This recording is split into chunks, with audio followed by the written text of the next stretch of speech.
Hi friends, ఎలా ఉన్నారు? నేను మీ Sandeep Rudraksh and welcome back to the channel. ఒకప్పుడు ప్రపంచం ఆర్థిక శక్తిగా ఎదుగుతున్న దేశంగా భారతదేశాన్ని చూశారు. ఇప్పుడు ప్రపంచం వేగంగా ఎదుగుతున్న ఎకానమీ అని చెప్తున్నారు. కానీ నిజంగా మన దేశం ఎప్పుడు బలంగా ఉంది? ప్రస్తుత ప్రధాని శ్రీ నరేంద్ర మోదీ గారి పరిపాలనలోనా, లేక అంతకుముందు ప్రధానిగా ఉన్న శ్రీ మన్మోహన్ సింగ్ గారి పరిపాలనలోనా?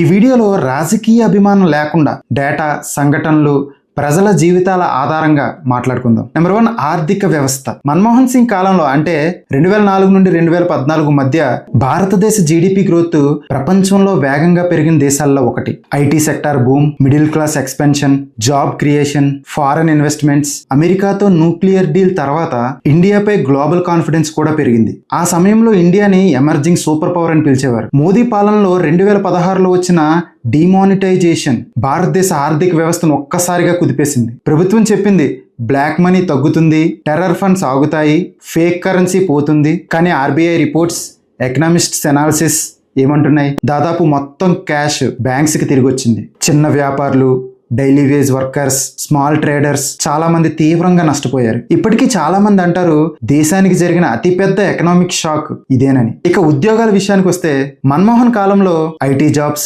బీపీఓ సెక్టార్, ప్రైవేట్ ఎంప్లాయ్మెంట్ వేగంగా పెరిగాయి. ఇంజనీరింగ్ చదివితే చాలు ఉద్యోగం వస్తుందని యువత నమ్మిన కాలం అది. అర్బన్ మిడిల్ క్లాస్ పెద్దగా ఎక్స్పాండ్ అయింది. ఇప్పుడు మోదీ కాలంలో చూస్తే ప్రతి సంవత్సరం 2 కోట్ల జాబ్స్ అన్న ప్రామిస్ ఇప్పటికీ అపోజిషన్స్ రిపీటెడ్లీ ప్రశ్నించే ఒక అంశం. అన్ఎంప్లాయ్మెంట్ రేటుపై ఇంకా డిబేట్స్ కొనసాగుతూనే ఉన్నాయి. డిగ్రీ ఉన్నా ఉద్యోగం లేకపోవడం, competitive exams leaks, government vacancies ఆలస్యం, ఇవి ఇప్పుడు యువతలో ఫ్రస్ట్రేషన్ పెంచుతున్నాయి. ఇక రైతుల పరిస్థితి ఎలా ఉండేది? మన్మోహన్ కాలంలో మహాత్మా గాంధీ జాతీయ గ్రామీణ ఉపాధి హామీ పథకం స్కీమ్ గ్రామీణ ప్రాంతాల్లో పెద్ద సపోర్ట్ అయింది. గ్రామాల్లో కనీస ఇన్కమ్ సోర్స్ గా అది నిలిచింది. ఫామ్ లోన్ వేవర్స్ కూడా అప్పట్లో పెద్ద చర్చ అయింది. మోదీ పాలనలో ఫామ్ లాస్ తీసుకొచ్చిన తర్వాత దేశవ్యాప్తంగా రైతుల నిరసనలు పెరిగాయి. 1 సంవత్సరానికి పైగా ప్రొటెస్ట్స్ జరిగాయి. చివరికి ప్రభుత్వం లాస్ వెనక్కి తీసుకుంది. అది మోదీ ప్రభుత్వానికి పెద్ద రాజకీయ సెట్ బ్యాక్ గా మారింది. సామాజిక వాతావరణం ఎలా ఉండేది? మన్మోహన్ కాలంలో ఆ సమయంలో కూడా సమస్యలు ఉండేవి. కానీ సోషల్ మీడియా టాక్సిసిటీ,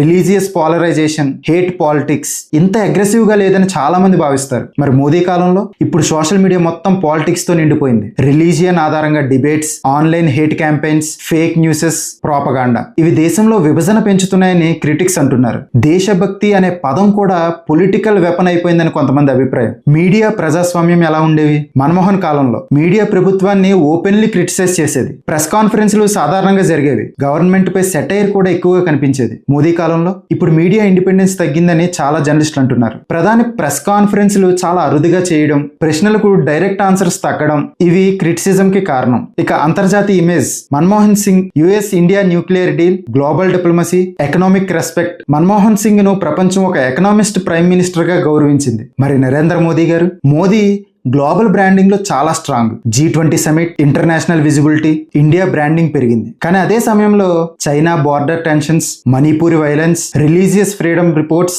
ఇవి కూడా ఇంటర్నేషనల్ క్రిటిసిజం తీసుకొచ్చాయి. అసలు ఇద్దరు పరిపాలనలో తేడా ఏంటి? మన్మోహన్ సింగ్ పాలన సైలెంట్ గవర్నెన్స్, మోదీ పాలన హైలీ విజిబుల్ గవర్నెన్స్. ఒకరు నెంబర్స్ తో మాట్లాడతారు, మరొకరు నెరేటివ్ తో పాలిస్తారు. ఒకరు ఎకనామిస్ట్ ఇమేజ్, మరొకరు స్ట్రాంగ్ లీడర్ ఇమేజ్. ఇప్పుడు ఈ ప్రశ్న మీకే. దేశానికి ఏది ఎక్కువ అవసరం? శాంతంగా పనిచేసే పాలన లేక అగ్రెసివ్ లీడర్షిప్? డెవలప్మెంట్ అంటే ఫ్లైఓవర్స్ మాత్రమేనా, లేక ఉద్యోగాలు, సోషల్ హార్మనీ కూడా కావాలా? కామెంట్స్ లో మీ ఒపీనియన్ చెప్పండి. That's all for this video friends. ఈ వీడియో మీకు నచ్చినట్లయితే లైక్ చేయండి. ఇలాంటి ఇన్ఫర్మేటివ్ రిలేటెడ్ వీడియోస్ కోసం సబ్స్క్రైబ్ చేయండి. This is Sandeep rudraksha signing off.